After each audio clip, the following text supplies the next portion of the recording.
Momento com Deus, o seu momento com o Senhor. Olá, meu caro e amado e querido irmão e irmã, a graça e a paz maravilhosa do nosso bom Deus esteja com vocês em mais este momento. Que a paz do Senhor superabunde ricamente entre nós, que o seu Espírito Santo nos conduza sabedoria para que possamos ouvir a palavra de Deus, aprendermos e pormos em prática. Eu me chamo Tiago Freitas, estou aqui da cidade de Campina Grande, Paraíba, com a grande missão de levar a palavra do Senhor até vocês. Juntos vamos ser edificados no Espírito Santo do Senhor e aprender mais sobre a sua palavra.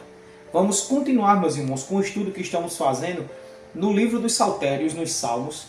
Nós estamos lendo o Salmo 45, que é um salmo messiânico, que fala sobre o noivo e a noiva. Nós lemos do versículo 1 até o 9, que fala sobre o noivo. E nós vamos ler agora do versículo 10 até o versículo 17, que fala sobre a noiva. Então, que estejamos atentos para aprendermos a palavra do Senhor e aquilo que o Senhor Ele quer para nós. Eu vou iniciar da parte da onde que nós paramos, a explicação do verso 10 ao verso 17. Diz assim a palavra do Senhor: Ouve, filha, dá atenção, esquece o teu povo e a casa do teu pai. Então o rei cobiçará a tua formosura, pois ele é o teu Senhor. Inclina-te perante ele. A ti virá a filha de Tiro trazendo donativos. Os mais ricos do povo te pedirão favores. Toda formosura é a filha do rei, no interior do palácio. A sua vestidura é recama de ouro. Em roupagens bordadas conduzem-na perante o rei. As virgens, suas companheiras que a seguem, serão trazidas à sua presença. Serão dirigidas como alegria e regozijo. Entrarão no palácio do rei. Em vez de teus pais, serão teus filhos, os quais farás príncipes por toda a terra. O teu nome eu farei celebrado, de geração a geração. E assim os povos te louvarão para todo o sempre. Glórias a Deus. Aleluia, meus irmãos. Esse salmo, como eu já falei, é um salmo messiânico. Então ele aponta o noivo e a noiva. E agora nós vamos entender o que a noiva ela precisa ter. O noivo, ele já falou sobre todos os seus princípios e como o noivo é. Então vamos para a noiva. Os versos 10 e os versos 11, ele vai tratar sobre a submissão da noiva e o seu comportamento. Ouve, filha, vê e dá atenção. Esquece o teu povo e a casa do teu pai. Meus irmãos, nós como noivos de Cristo, nós temos que ser submissas.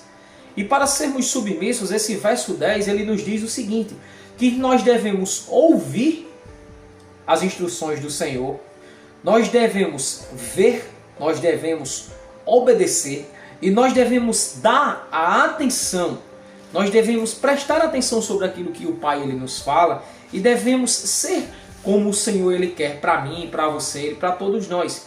Porque a submissão ela vem da obediência. A submissão ela vem como um ato de amor, um ato de carinho que nós temos pelo nosso Pai. Nós não somos submissos ao Senhor porque o Senhor está com um chicote nos ameaçando, nos amedrontando. Não, é por amor. Então ele pede que nós devemos dar ouvidos, ouvir, escutar. Nós devemos ver, nós devemos prestar atenção, nós devemos fazer e nós devemos entender a questão da importância que nós temos de sermos submissos ao Pai. O verso 11 ele vai nos dizer que a noiva tem que ser santa e ela tem que amar o seu noivo. Veja bem, então o rei cobiçará a tua formosura. O que é a formosura da noiva? A formosura da noiva é a santidade. É uma vida de santidade. Aonde as pessoas vão olhar para nós, aonde o noivo ele vai olhar para nós e ele vai dizer, eu me agrado da minha noiva. Eu me agrado do meu filho, eu me agrado da minha filha, porque são santos, dão bom testemunho. Aonde eles estão, eles levam o meu nome como filhos de Deus, como cristãos. Não temos como ser noivas formosas aos olhos do nosso noivo sem que a gente tenha uma vida de santidade, sem que a gente tenha uma vida pautada no seu evangelho, sem que a gente tenha uma vida pautada nas vontades de Cristo. Então a noiva ela só chama a atenção do noivo se ela tiver uma vida de santidade. O segundo ponto que eu quero tratar é a honra e a glória da noiva.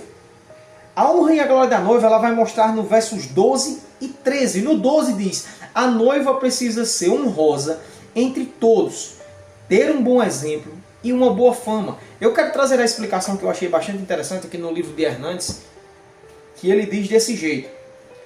Quando a igreja abunda em santidade, não lhe faltará homenagens dos povos circunvizinhos.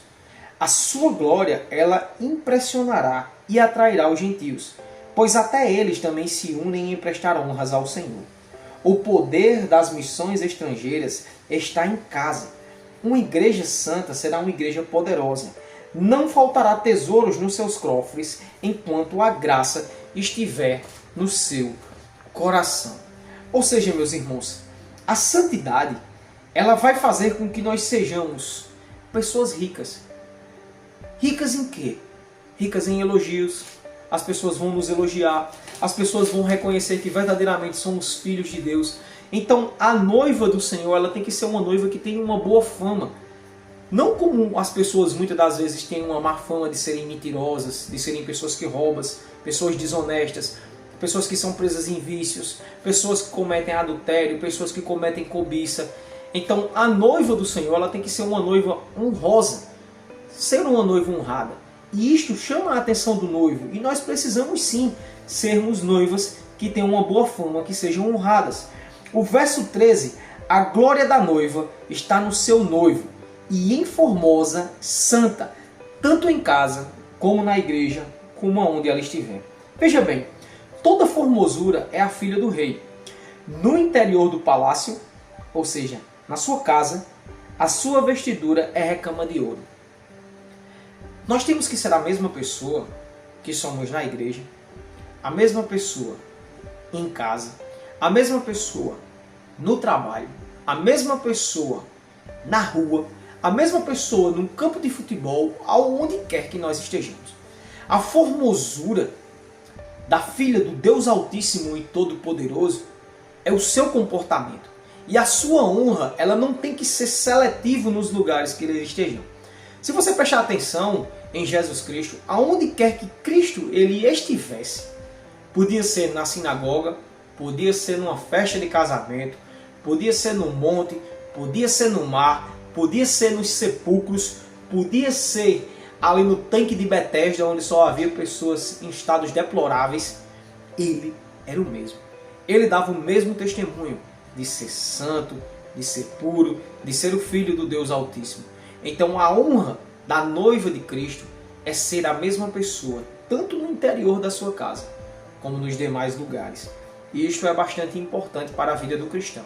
O cristão ele não pode ter uma vida dúbia, uma vida que em certos cantos eles se mudam. Dependendo da conversa, a pessoa ela se leva pelaquilo. Não, a noiva tem que ser a mesma em todo local que ela esteja. Os versículos 14 e 15 é o terceiro ponto, o cortejo nupcial da noiva. E eu quero usar aqui a página aqui do livro de Salmos, sobre o que Hernandes ele fala. Eu achei bastante interessante, que ele diz desse jeito: a noiva com roupagens bordadas, símbolo de justiça do noivo imputada a ela, é conduzida perante o rei, acompanhada das damas de honra, num lindo cortejo nupcial. Ela é trazida à presença do seu amado. O clima desse cortejo é de plena alegria e regozijo. E é nessa celebração festiva que a noiva é introduzida no palácio do rei. Derek Kinder tem razão em dizer que esta escolta da noiva perante o rei, nas suas roupagens mais finas, quando ele espera por ela, em toda a pompa real, não é formalidade supérflua. É equivalente ao encenado na frase de Paulo: para vos apresentar como virgens puras a um só esposo, que é Cristo. Está em 2 Coríntios 11:2. E ressalta a ênfase do primeiro casamento com Deus. Trouxe a mulher e ao homem do último, para que a igreja venha preparada como noiva adornada para o seu marido. Spurgeon ele acrescenta o seguinte: virá o dia em que o matrimônio celestial será celebrado publicamente. Vemos aqui a procissão nupcial na qual a rainha é levada ao marido rei, entendida pelas criadas. Na glória dos últimos dias e na consumação de todas as coisas, a glória da noiva, a esposa do Cordeiro, será vista por todo o universo, com admiração. Enquanto ela estava dentro do palácio e os santos escondidos, a igreja era gloriosa. Qual será o esplendor quando ela aparecer na semelhança do seu Senhor, no dia em que ele se manifestar? Olha que coisa linda, que coisa maravilhosa.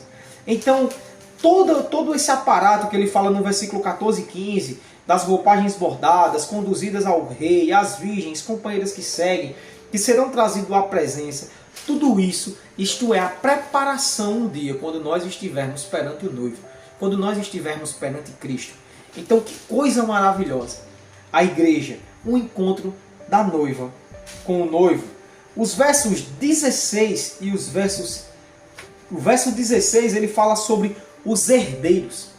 Diz assim: em vez de teus pais serão os teus filhos, os quais farás príncipes por toda a terra. Meus irmãos, esses herdeiros somos nós. Somos a noiva de Cristo. E um dia nós reinaremos com Ele em glória. Um dia estaremos todos juntos, sentados à mesa, reinando com o nosso Deus e com o nosso Cristo. A noiva de Cristo, ela não será desamparada. Por mais que nós venhamos a passar por necessidades e situações difíceis aqui, mas o Senhor, Ele vai nos honrar.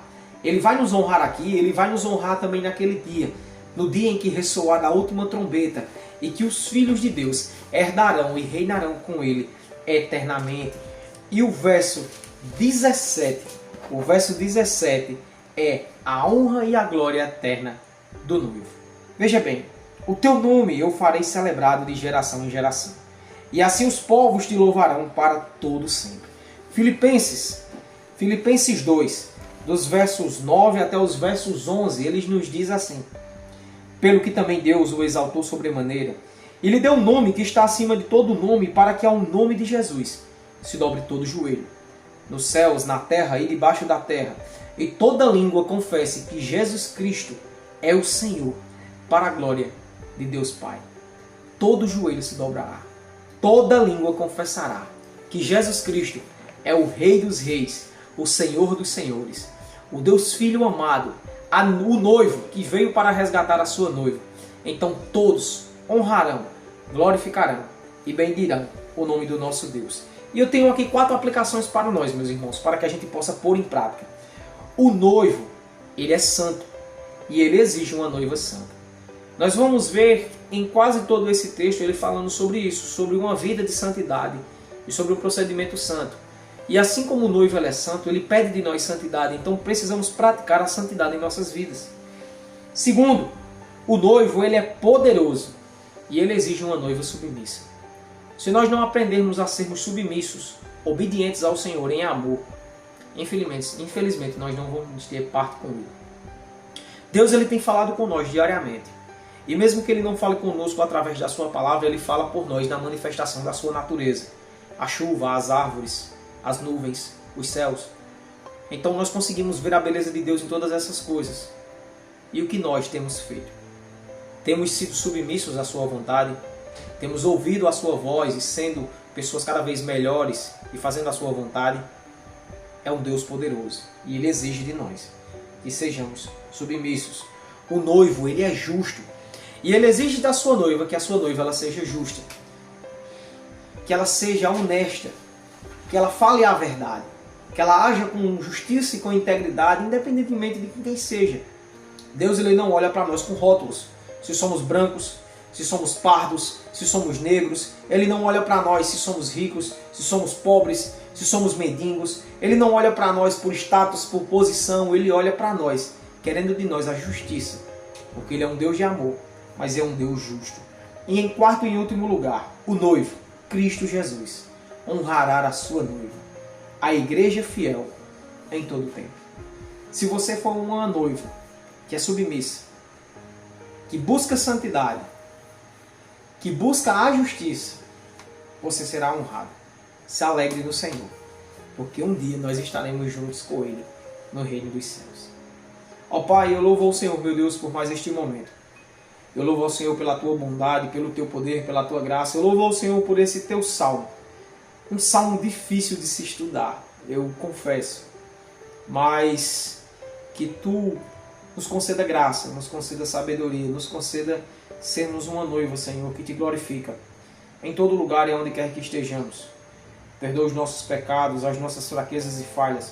Conduze-nos à Tua boa, perfeita e agradável vontade que está em Cristo Jesus, o nosso noivo. Que a Tua bondade, Senhor, repouse sobre nós. Cuide de nós e nos resgate para a Tua honra, glória e graça, poder e louvor. É isso que eu te oro e te agradeço, no nome santo de Jesus Cristo. Amém.